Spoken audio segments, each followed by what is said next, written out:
presented by Loveday Films Production। आप सुन रहे हैं नीरज निशानी की आवाज में।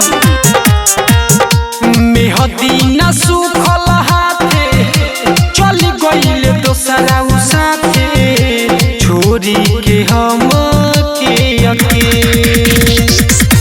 सुन रे सखिया बतिया धड़कता जोर से छतिया घरवा लगेला जैसे दे लीला रस बिंदिया गिर जाता सुखी हरदम मन हम रहता दुखी रतिया में तकिया धोके रोज टोइले अंगनवा बैठी रोइले अंगनवा बैठी रोइले लोरवे से आचारा के भिगोइले अंगनवा बैठी रोइले अंगनवा बैठी रोइले। डीजे विकास लीगा सीतामढ़ी।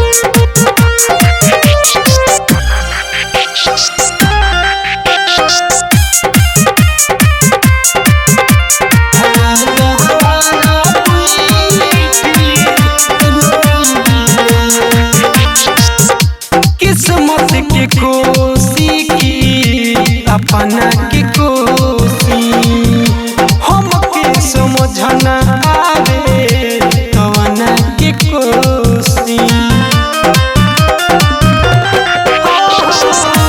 किस्मत के कोसी की अपना के कोसी हमके समझना आवे कवना के कोसी इहे सोच दिलावा में हो इहे सोच दिलावा में टेंशन बोइले अंगनवा बैठी रोइले अंगनवा बैठी रोइले।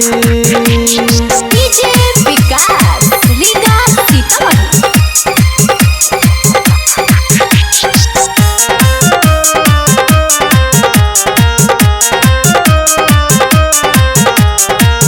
काट जैसन करे से दिया सुते निजब हो ओहे जहिया नीरज सैया बताई बुसब हो काट जैसन करे से दिया सुते निजब हो ओहे जहिया नीरज सैया बताई बुसब हो कहे देवरायर मन सखी हो कहे देवरायर मन सखी तब ना सोइले अंगनवा बैठी रोइले अंगनवा बैठी रोइले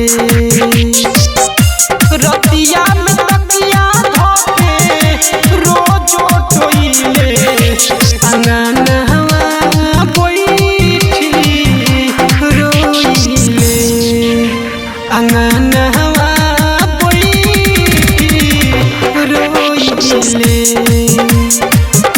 लोरवे से आचारा के भिगोइले अंगनवा बैठी रोइले अंगनवा बैठी रोइले। Mega recording studio Ishwarpur.